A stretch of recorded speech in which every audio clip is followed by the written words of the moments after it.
Try that. Oh, there we go. We're recording now. Okay. And people will start Are coming we in. tied into Facebook yet? We will be soon. Hello, everybody. Do I have to push continue or do you? Nope, I will. I Okay. think. Do you have a continue on your thing? Yeah. Oh, you're still good. I can still see your screen. I will click on continue. Okay. Hello, everybody. So if you're settling in, we're going to wait for a few minutes for people to get here. I'm going to put this up on Facebook.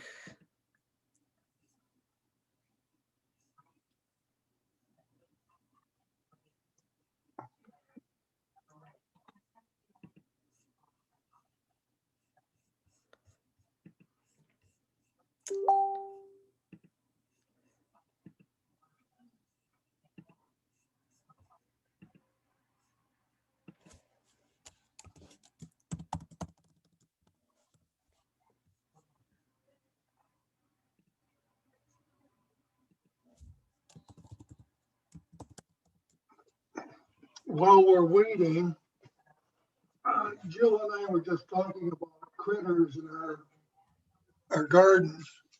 And I'm trying this year. So you can see this. It's plastic spikes. It's called cat scat. Or there are several versions of this, but I can see where it would definitely deter rabbits from your garden. So I'm gonna try it this year, get rid of that ugly fencing, and we'll see if that helps. I got it out of Gardener's Supply, but if you just Google cat scat, you'll come up with various versions from various sources. So.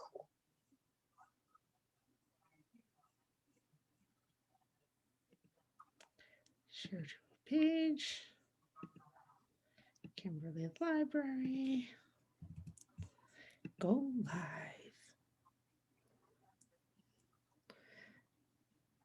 I'm going to try that juicy fruit gum chip because those voles, man.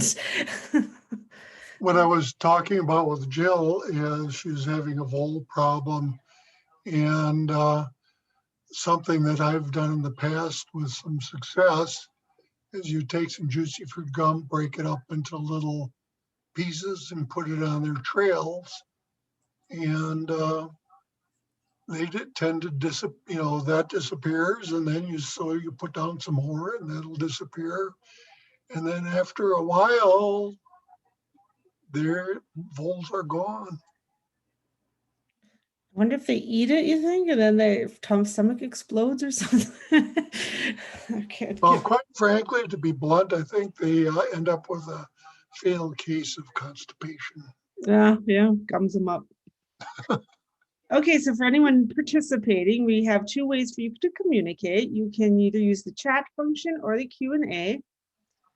Oh, here, somebody has a question about that cat scat. How is the cat scat used to deter rabbits? We might as well answer that while we're here. Yeah, well, this is a long roll. This thing is, I think it's like 7-8 feet long. And you just lay it down between your plants or a border around it. And any larger animal is not going to want to step on this. So I'm going to try bordering it around my vegetable garden and see how that works. Okay, that's different. I thought it was a fence kind of thing, but yeah. No, you put it down flat down on the ground so that their feet don't want to be on it. Yeah, that's a good point. I didn't mention that. Yeah, that's interesting. Okay, so welcome everybody here. We'll get started. This is Master Gardener Presents, and I'm Jill. I'm from the Kimberly Library, and I'm here with Tom, who has been a Master Gardener since 2008. 2008. He's going to talk about composting tonight, which is interesting thing, a way to make your waste turn into fertilizer, and it's good for your plants and all those good things. So looking forward to learning more about that. If you have questions, we're going to take questions at the end. Just put them in the Q&A and we'll answer them when Tom's done with his presentation. If you're having technical problems, you can get me in the chat and I'll try to help you. So Tom, why don't you get us started? Okay. Well, as Jill said, we'll be talking about compost today, and this graphic pretty well sums it up. You take all sorts of organic matter and you let it do its thing, and in the end, you end up with something that you can grow your tomatoes in. It's a little more complicated than that, but not much more complicated. It's a fairly basic process. We're going to start out with some basic concepts. And I'm a bit of a detail geek on this sort of thing. I like to get into why things happen. So hopefully that everyone else is interested in this aspect as I am. But here we go. We'll give it a try and see what happens here. Basically, what we're talking about is composting is not something that people invented. It's been going on for millions of years. And what we're really talking about is the carbon cycle. And what that is you have carbon dioxide, you take some water, you put in some sunlight, and the plants, through photosynthesis, create organic compounds. Now, the definition of organic compounds is a chemist's definition, and that's a compound that's based on carbon. So it goes through all sorts of different chemical reactions and is the basis for life, really.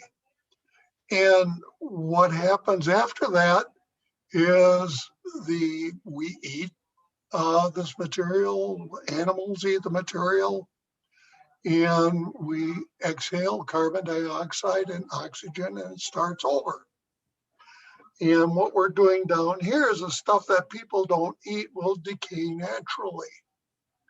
And all of that stuff will turn back into carbon dioxide and water. That's why it's called, it is a cycle. So in the long term, you're looking at this stuff keeps going round and round and round.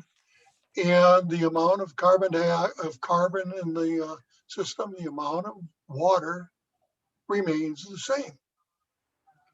What we've done over the past century is we've started burning fossil fuels. Now, this is carbon that hasn't seen the light of day for hundreds of millions of years. And we start burning the fossil fuels, and the carbon ends up in the atmosphere. So we're gradually increasing the amount of carbon and carbon dioxide. And a little more, getting down in the hole a little bit more as to what's happening. You take water and carbon dioxide, and which we talked about a little earlier, and you add some energy, which is sunlight, and you get sugar, glucose. Well, the plant needs the glucose to create energy for further reactions. But the problem with glucose is that it's water soluble, and you want to have something that isn't going to wash away in the next rain. So it takes some glucose, adds some more energy, and starts putting these things together, and you get starch. So cornstarch, flour, wheat flour, all of that stuff is some glucose that's been tacked together so that the plant can save it for later. And then it gets, well, I'll say one other thing. This reaction here, turning sugar into energy, is something that our body can do by itself. Turning starch into energy is also something our body can do by itself. So if you are a sprint runner, you need some quick energy, you take sugar and the energy is available immediately. If you're a long distance runner, you add some carbohydrates. That takes longer to digest and it is available over a longer period of time. Those are reactions that we can handle by ourselves. Well, then the stuff gets really complicated. Starts taking the starch and forming all sorts of other different compounds. And every time you put two compounds together to form a third one, you add energy. Every step you add energy. And you keep on going. And when you get to the end here, you've got some very stable compounds. We're talking like cellulose, lignin, and that sort of thing that we cannot process by ourselves. We need some help. So cows can do it through their guts and their bacterial systems. So it gets to be very complicated. But what you end up at the end of this is humus. Now that is a very stable compound. The further you get up through this series, the more difficult it is to go backwards. Going from a sugar, glucose to carbon dioxide and water is simple. Starch doing the same thing isn't too bad. Going from like humus or lignin, it takes a long time to decay wood. That's a little more difficult. So this is the kind of thing that we're looking for that really benefits our garden. It's the long-term organic matter that forms the basis of a healthy soil. Now, when we digest things, when things decay, we're reversing this flow. So every time you go back, you release some energy. Every time you take a step back, more energy comes out. We're warm-blooded animals, and we get the energy to keep our bodies warm because we're going backwards in this cycle. This is also the mechanism that makes our compost piles heat up. We're going backwards here.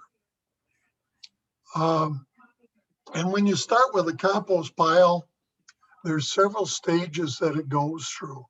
You've got the initiation stage. You throw things in your compost bin and it sort of sits there and starts decaying. What's happening there is that the bacterial and the fungal, all the microorganisms are starting to get a foothold and they're going to start to decay the materials.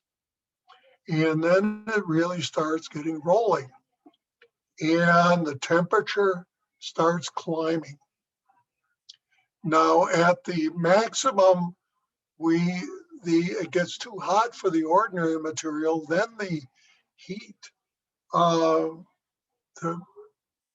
bacteria and the fungus and whatnot that are heat tolerant starts taking over.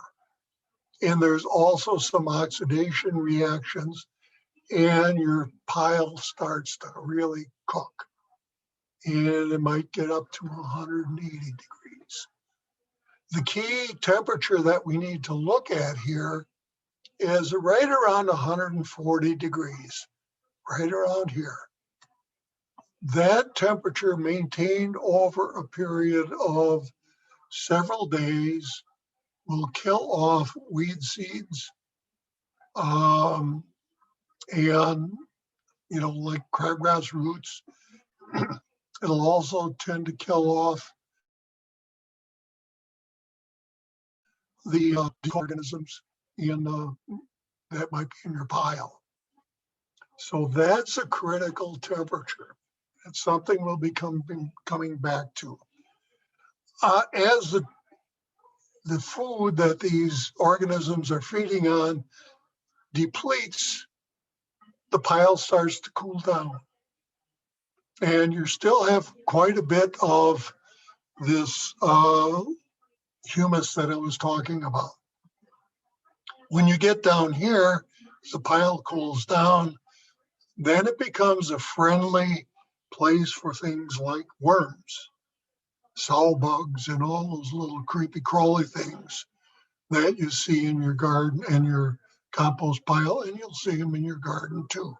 You turn over every pile of leaves or piece of debris that's in the garden, and you'll find all sorts of crawly things around. What they're doing is they're feeding on the organic matter in the soil. Now, this is really what composting, you look at this. This is a municipal compost pile. And if you ever go over the 441 bridge over the Fox River, you can see Appleton's compost pile, and it is smoking. Now that's something, a situation where you're reaching the 180 degrees because it has that physical mass that can retain that. So that is really cooking, and that's what you like to see. On a smaller scale, this is windrow composting. If any of you have ever been out to Peterson's Compost, this is the system that they use. It may not be reach the same temperatures, but it's a very efficient system for converting organic matter into compost. But this here, this is the realm that you and I are working in. The issue with this is it's small. So you got a lot of energy here. You've got a lot of insulation factor going on, so you can really build up a lot of heat. When you're looking at this, you're dissipating the heat maybe faster than it's being generated. So it's a little more difficult to reach that critical temperature of 140 degrees that I was talking about, and even more difficult to maintain it.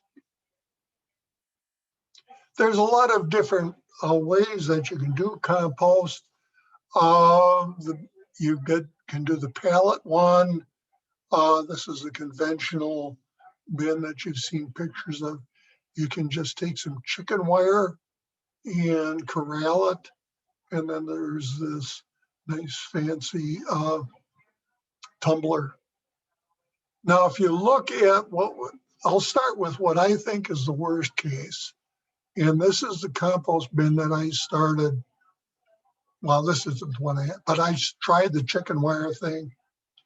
The problem with something like this is that the outside dries out. And you end up with a lot of stuff on the outside of the bin, outside of the pile, that really isn't undergoing the decomposition that you want to see. You go up here, quite often these are seen as 3-bin systems. You still have a lot of surface area exposed here, and that's going to be drying out. And I'm not a big fan of these sort of things for that very reason. The theory here is that you start your bin here, and then after a period of time when it's full, you dump it over into here and let it continue to compost. And then when that looks like it's about done, you turn it into the third pile. So basically you're only turning it about twice through the lifespan of the compost. This system here, it keeps everything moist. The theory here is that you got this little trap door on the bottom. You put your green stuff in on top, and magically perfect compost comes out the bottom. Well, guess what? If any of you have ever used it, it simply doesn't work that way. There's a lot of different trial compost bins. This is the one we we're just talking about. You've got these nice ones that rotate. The problem here with this one, from what I see, is that it's very easy to turn. You can keep it well aerated, and but you're not going to generate the heat because there's not a heck of a lot of surface area. These two are basically variations of the same thing. This is another one that I believe it's something like this is made over at the plastics company that's on the south side of Fleet Farm. I forgot the name of it. But basically what this is a roll. And you can expand this roll as your compost bin fills up. But you're going to need more than one of them. This is my system. It's something that I'm very comfortable with. And I've just gotten used to doing it. So it works for me. It may not work for you, but here's the theory behind it. I've got two bins and I have 3 spaces. One of the bin I call my active bin, and one of them is my aging bin. I'm on a 2-year cycle. So the stuff that I put down on my garden this spring was material that I put in the compost bin in 2019. So I composted it through 2019 and 2020, or 2019, and then it sat for 2020 in my aging bin. And now I'm using it, or I've used it. It's out of my garden already. So what I do is I take this bin and I move it over here. Okay, this is the part of the contents. And then I shovel it over into here. Okay, on this one, you can see this is a lot of organic matter that has been, it's still, you can see what it is. So I take this bin and move it into that space. So it sits here. And then I shovel everything over into there. So it gets turned completely.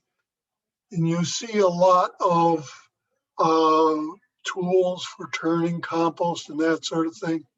But the one thing I like about doing it this way is that you get to handle the compost. You can see if there are clumps that are just knotted up and need to be broken up to get air in there. You got to have air in your compost pile.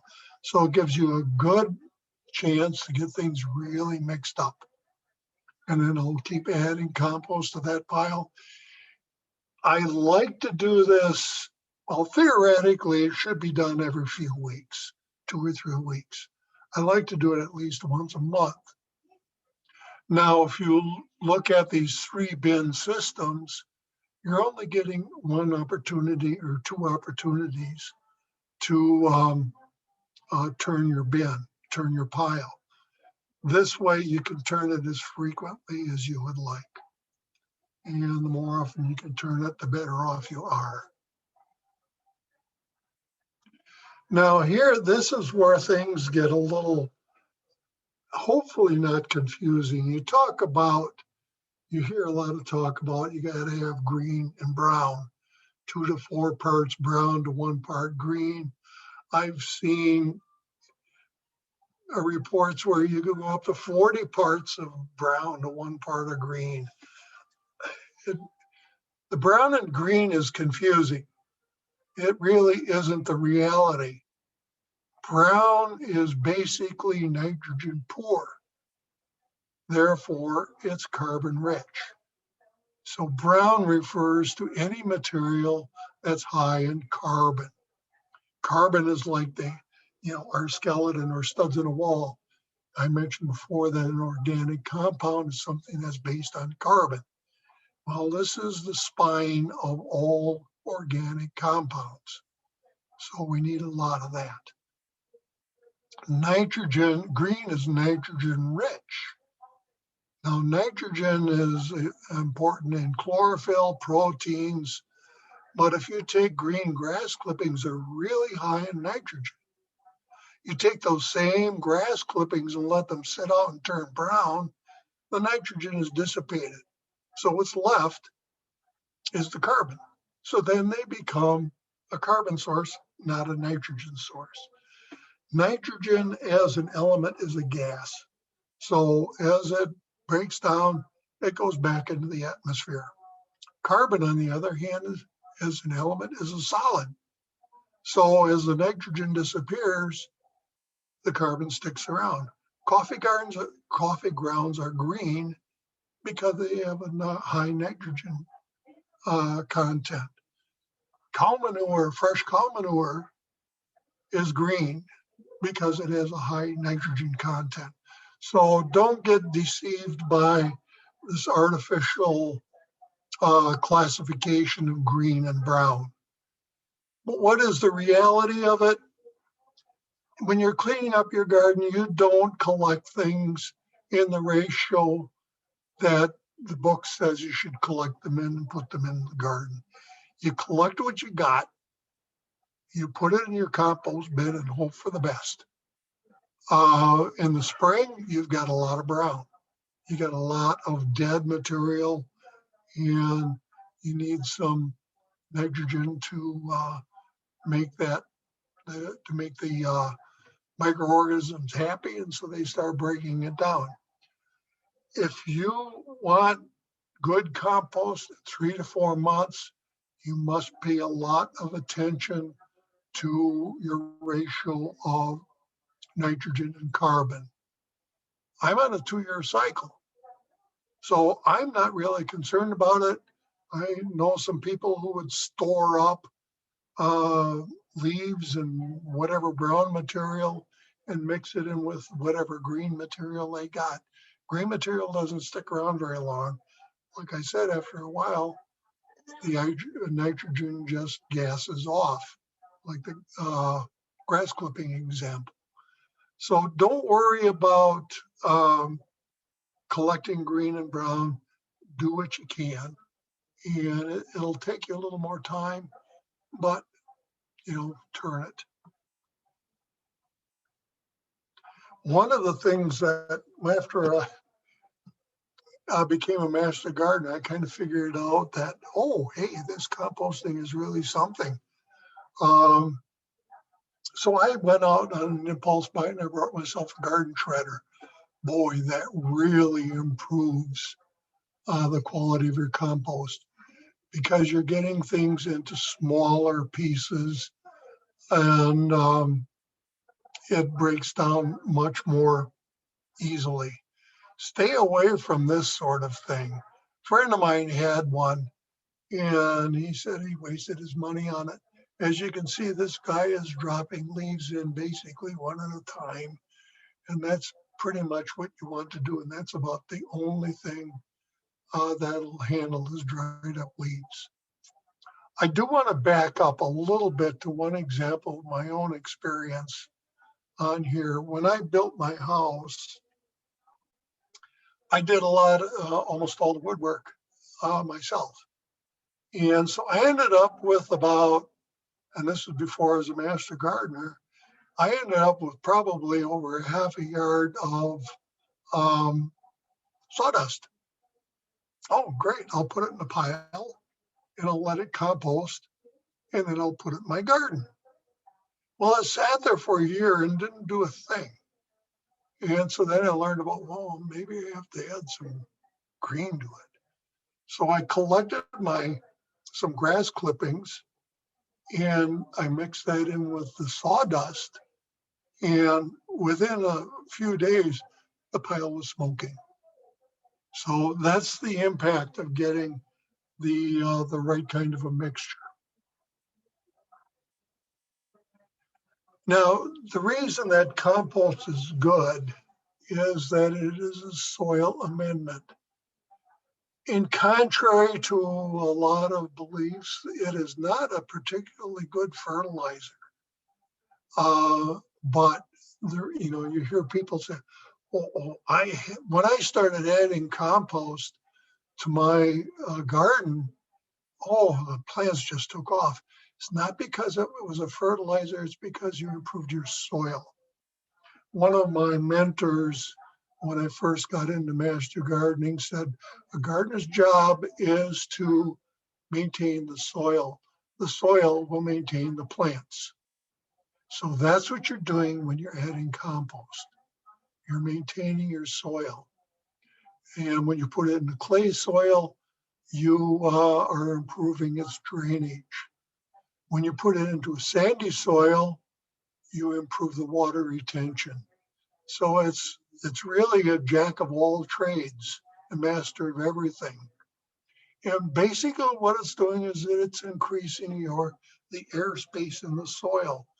A good soil is 50% void volume, 50% airspace. And that's where your water's stored temporarily. And roots need to breathe also. They need oxygen the same way the part of the plant above the ground needs oxygen. It helps retain nutrients. It provides some of the basic nutrients, but particularly it might provide some micronutrients. I'll get into that in a little bit. And it also reduces the amount of material going into a landfill. And obviously you know that right now you cannot put any organic matter into a landfill. And if you go back to one of the earlier slides of that municipal compost pile smoking away, that's where it goes. I don't know if any of you have heard of Brian Huddleston. He is one of the University of Wisconsin plant pathologists. And he told me at one point that your municipal compost piles are a much safer source of compost than your backyard garden, simply because it reaches those temperatures. Yeah, and what people say is, well, you don't know what went in there. You don't know if people used Roundup or whatever, but those chemicals don't survive that kind of temperature. You might end up with a few bricks and plastic bags and that sort of thing, but in the long run, don't discount using municipal compost because that is well managed, better than we can manage it ourselves. Now, a few other reasons or excuses that people use for not doing a compost pile is to think that it stinks. Well, if it stinks, it's telling you something. If it smells like sewage, it's probably too wet. Your compost has gone anaerobic. There's no oxygen. And you need to turn the pile. You need to get rid of some of that water that's in there and to get some oxygen in. If it smells like ammonia, you've got too much nitrogen. So what you need to do is add some carbon. Get some straw, something like that. That'll help, and that will balance off the nitrogen. Instead of getting ammonia, it'll turn into your carbon dioxide and your oxygen. The other misconception is that it's a good fertilizer. It's really fairly low in nutrient content, but it excels in maintaining nutrients and retaining nutrients. So that's a really good reason for improving your soil. It's too much work. Really, it only takes about a half an hour a month. I showed you my process. And it really does not take very much time at all. And if you look at the amount of time you spend on bagging your material and putting it out on the curb, it's a pretty good trade-off there. There's some concern that compost is going to burn your plants. Fresh manure will burn your plants. There's much too much nitrogen in there, much too much salt. And composting reduces high concentrations of nutrients that can cause issues. There's also a concern about E. coli that gets a lot of press periodically. But the reality is that after 4 months in a residential compost pile, E. coli is gone. You know, one of the things about students, PhD students, is a lot of them will study compost and they'll inoculate a residential pile with E. coli and then measure the presence over a period of time. But it doesn't survive. That's one of the reasons that I like to age mine for a year. And it gets rid of a lot of that, and that's the way I like to do it. Now, what should not go into a compost pile? Any oils or animal byproducts. These will compost, but you may attract every rat in the neighborhood.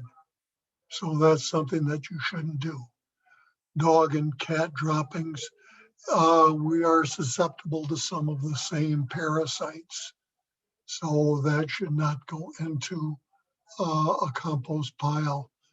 You know, you can put it into something that would go into a municipal compost pile, and that's where it would be cooked to a high enough temperature to kill those off. Weed seeds, that's pretty obvious. Invasive plants. If you've got Canadian thistle or garlic mustard, those can legally go into the trash. That is where they belong. And so you don't have to worry about being called on that. Hopefully the guy emptying your garbage can recognize garlic mustard as it flies by his camera. Anyway, diseased plants, and this goes back to the temperature that you're working with. You just don't get the temperature to sanitize those things. There are some things that you simply cannot avoid. For instance, I will put some leaves in my compost pile, and one of the things that I always end up with is, with maple trees around, is tar spot. Those are those black spots that you see on just about any maple tree that you'll see. That's a fungus, but it's so ubiquitous in the environment that putting a few in the compost pile isn't going to do anything. Woody branches, those can go into your compost pile under the understanding that they're not going to be done. They're going to take time. So when I take my compost out, after it's been sitting for a year, I've got branches in there, and I just pick them out and I throw them in the compost bin, and in the active pile, as I call it, and wait for the next year. What can go into the material are leaves, miscellaneous weeds, plant trimmings, kitchen scraps that haven't been cooked in oil, or your fall cleanup debris, or the spring cleanup debris for that matter. Grass clippings, I do not like to put grass clippings in my compost pile for two reasons. One, it fertilizes your lawn. And the charts that you see for lawn fertilization will give you two figures. One for leaving your grass clippings on, and another if you collect them. If you collect your grass clippings, you need to put more nitrogen on. Grass clippings in a compost pile will mat together, and it is almost impossible to break things out. and it slows things down. So don't collect your grass clippings, just work them, just leave them on your lawn. Now, this is what I was talking about a little earlier about the fact that compost is not necessarily a good fertilizer, because you look at these numbers here and it isn't a good source. It's fairly low. Yeah, but the benefit of those, of the compost, is not in the nutrients that it supplies, but the benefit is in what it does to the structure of your soil. Now, some people will say, "Whoa, you can't put chicken compost on it because it's so high in nitrogen." Chicken manure is high in nitrogen, but when you compost it properly, look at the number down here, 1.1%, compared to it's a little bit higher than the others, but not appreciably. So that's the other reason for composting animal manures, is to mitigate some of this stuff, some of the high nitrogen content. The other thing it does by composting animal manures is the salt that's in those manures will leach out. And that's definitely a benefit. So don't be afraid of using a poultry manure or something like that, as long as it is well composted. Here's a few miscellaneous tidbits. When you're you can go and buy bagged manure, bagged compost, and a lot of them will say forest products. Well, that's probably sawdust, which is extremely slow to break down. And actually, when you break down sawdust, it takes a lot of nitrogen, so you may end up with a nitrogen deficiency. So you do need to be careful of doing that. It takes about 3 to 6 months to make a good compost. That's assuming that if you want to do it on the short side, 3 months, you really got to watch your ratio of nitrogen to carbon. And every time you put a new batch of fresh vegetable matter in there, the clock starts over. So that's the reason for turning the pile, having an aging pile and an active pile. And the other thing, the big thing that I talk about, is if you think you're having a problem with your pile, you don't know what it is, turn it. And you may want to do that a couple times. Get some oxygen in there. You may have too much moisture, just turn it. And the other thing is that when you're looking at the organic, you can add too much organic matter to your soil. This is a figure that surprised me when I first got into master gardening, is the ideal organic matter content is 5%. When you get up to 15%, it's muck. So if you live up by Stockbridge, and you see the muck soil up there, you got a high organic content. Here's another thing, E. coli in compost, and I mentioned this a little earlier. If you do a hot pile, and a hot pile is defined as something that does reach 140 degrees for a period of time, it's going to be dead in 5 to 7 days, in about a week. At ordinary ambient temperature, it'll take about 60 days. So be sure you age your compost for no other reason than to get rid of the pathogens that might be in there. Now, when you're using compost, the best way to use it is simply to top dress, to mulch existing beds. 2 to 3 inches, and let it sit there. This is part of no-till gardening. Let the worms do the work. The concept of no-till gardening goes back to the structure of the soil. You have worms that have been working the soil. You've got bacteria and fungi that have been putting out all sorts of hyphae and all this sort of thing. There is a phenomenal network of things going on in the soil, and that benefits your plants.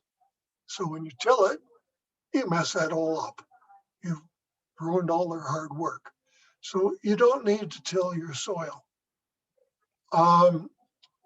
There is a different situation when you're in a pot because of the type of draining. So you can go up to 25% in adding organic matter compost to your soil, to your potting mix, but be sure it's well composted.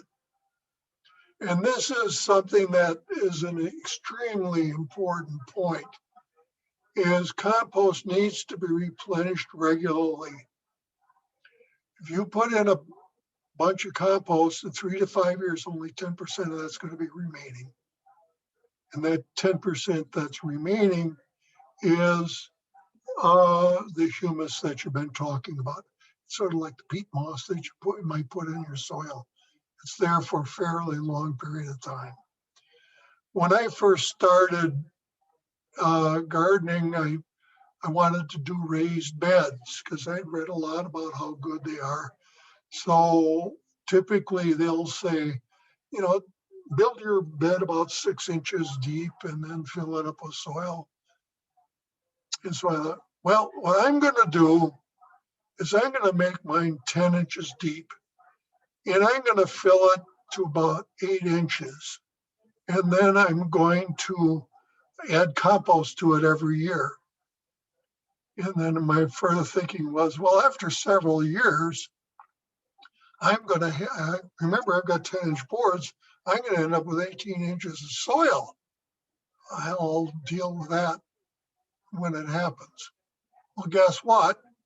After 20 years, it's still only got 8 inches of soil in it because all of the compost I add keeps breaking down.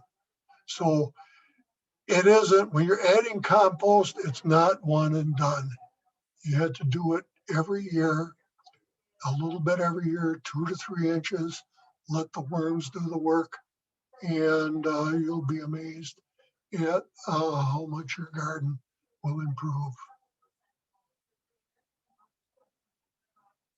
I think this is one thing I am going to talk about. Now, this is getting off of the mainstream topic of composting, and I'm getting into a little sidelight here, and that is compost tea. Now, the benefits of compost tea is it's a rich source of microorganisms. And I had talked a little bit earlier about how microorganisms are improving the health of your soil. And that cannot be understated. When you're making a compost tea, there are some nutrients in there, but the big benefit is in the microorganisms that it adds.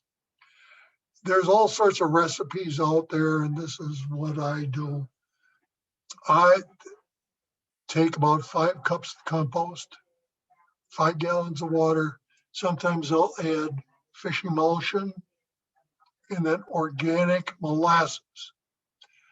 Now, if you take generic molasses, what that is like glucose or sucrose that's been cooked until it's the same color as molasses, and then they call it molasses.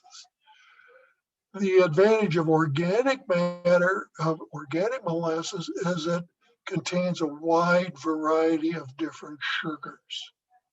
What you're growing there is microorganisms, and these are all different kinds of fungus and yeast and molds and bacteria. they don't all feed on the same sugars. So what you want is a variety. So I put this compost in a pillowcase, put the pillowcase in the bucket of water, 5-gallon bucket, and put in an aquarium aerator. They add all the rest of the ingredients and let that cook for 24 hours. Now, the reason you need an aerator in there is obviously to aerate the soil, the water, but you want to do that because a lot of pathogens are anaerobic. They do not like to, they will not grow in a well aerated environment. So you want to do this for your own safety. You don't want to cultivate pathogens. Now you can put this directly on your plants. You can water your house plants with it. It does make a big difference. Or you can spray it on your lawn using about a gallon per 1,000 square feet. So I've got a 5,000 square foot lawn. So guess what? I use 5 gallons of water, and it does make a difference. You're applying bacteria and fungi and all this sort of thing. And sunlight will kill those sorts of things. So you want to do it on a cloudy day or a rainy day, some situation where they are going to get down into the soil before the ultraviolet light can get at them. Here's a bit of a graphic on what the system looks like. So you've got this is just a bag of some kind. I use a pillowcase and your aerator and that sort of thing. Let's see, there's some indication that you can spray it on the plants and it works as a fungicide. I'm not so sure about that. That's what the literature tends to say. And I'm not sure how we're doing on time here. 8 o'clock. I'd also do some vermicomposting, worm composting. And with that, some people will say vermiculture. When you're doing vermiculture, you're harvesting the worms to go fishing. Vermicomposting, you're harvesting the worm poop. It's the same worm, red regulars. And so anyway, the advantage of this is that it increases your microbial content. I've talked about this several times. And so that is a big benefit of doing vermicomposting. And you can do it year round. I do it in my basement. It takes a while to get established. And when you get a compost, when you start, you get 1,000 worms, and it's going to take you better part of a year to get the full population of 10 to 15,000 worms to make this thing work. So I don't want to get into this in any depth. If you would like me to, would like some more information on this, I can give that to you, and I'll give you an email address at the end. But getting started, you can get one of these things. This is a system I had for a bit over $100, and you can go hog wild on this sort of thing. But the easiest way to get started, and the way I got started, was with some Rubbermaid bins and punch holes in it. There's a bunch of plans online. I did this for a couple of years before I decided, yeah, I'm going to get serious about it. And then I bought the worm factory. So that's what I had. Now, if you want any information on vermiculture or anything else, here's the website that you can get a hold of me, gardenersos@outagamey.org. And if you have any other miscellaneous questions, submit them there also. So, Jill, what do we have for questions? Well, we got one here. How do you know what the temperature is of your compost pile, and is there a thermometer? You can just use a regular meat thermometer or anything like that. Yeah, you can buy special compost thermometers. I've never taken the temperature of my pile. If it's smoking, that's great. If it's not, well, add some nitrogen to it. So it's something that people talk about a lot, but it's not something that I really would worry about. But if you want to check the temperature of your pile, look through your kitchen drawer and find what you got. And when you're done, wipe it down with some alcohol and you're good to go. Should we add water to compost bins? That depends. I'm glad you asked that question because compost through the life of the thing should be what they say is the dampness of a dried out sponge. A lot of it depends on what you're using as your feedstock. Like this year in the spring, everything is bone dry. Yes, you should water that. Now I'm starting to pull up weeds and that sort of thing. Yes, I do have weeds in my garden. You probably don't have to water that. So just so that you have enough moisture to make it sort of texture of a dried out sponge. Okay. A friend puts vegetable scraps directly in her garden and lets it compost there. Is that a good practice? Yeah, you can do that.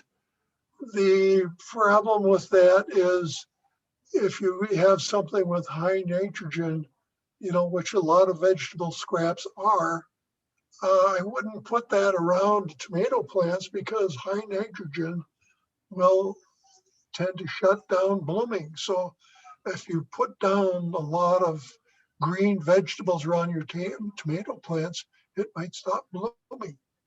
So you're better off to compost it separately. Can you add potato peels to your compost or does it carry potato blight?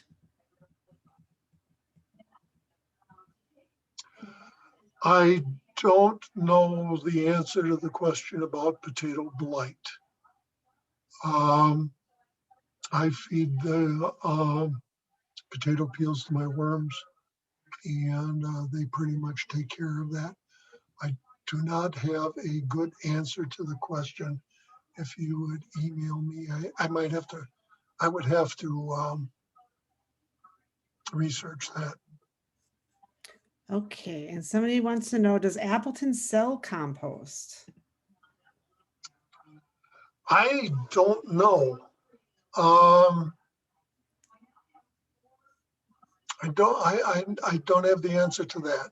I know it's off of Glendale, and you might.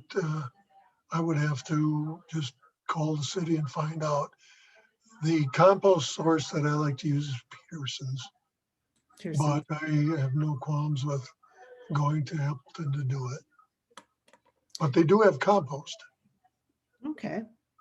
Should the compost bin be in the sun or in the shade? It really doesn't matter. The amount of heat that sun would contribute to it is really pretty minimal. So the biggest point is to making it convenient. To an extension of that is, should you leave it covered or uncovered? I tend to leave mine covered to keep any heat in. The advantage of leaving it uncovered is that it gets the benefit of natural rain, but that might be a minor point. I prefer covering mine to keep the heat in. Okay. And someone wants to know if compost tea is a good fertilizer. No, not a good fertilizer, but it does add those microhazii bacteria. So I would go ahead and use compost tea. I recommend it highly, but it's not a good fertilizer. And someone also said it was Peterson's on Ballard that has that compost. And they said, if somebody wants to know if you're going to have an outline for us after this talk, you can rewatch this video if you need to take notes or something. It will be available on our Facebook page at the Kimberly Library Facebook page. on our YouTube, and I believe the Outagamie County Master Gardener website as well. So if you want to review it, you can look there and take your notes and anything you need. Looks like all the questions that we have for now. One of the things I forgot to mention is that this is a topic that was suggested by one of our viewers. There was also another suggestion of doing a program on vegetable diseases, focusing mostly on tomatoes. Well, that's the topic of the June program here, or the June program. And also on June 4th through the Appleton Library, Paul Whitaker, he's a professor of entomology at Stevens Point, is going to be talking about organic control of insects. So those are a couple things that you would be interested in. We have one more question about that cat scat you mentioned in the beginning. It's not about composting. Somebody wants to know if it's pricey. The roll I had is 11 inches wide by, I believe, like 7 feet. And it was $15. So it's not outrageous. Great. Well, thanks, Tom. I learned a lot about composting, and I'm looking forward to those other Master Gardener Presents programs. They're the first Saturday of the month at Appleton and the fourth Monday night in Kimberly, but all on Zoom for now. Yeah, one other, I believe in the reminder that you received about this program, there was a link to a university publication on composting. And that's a very good resource for you. So take some time and take a look at that. Yeah. Well, thank you. Thank you, Tom. Thanks everyone for coming. Bye. Bye.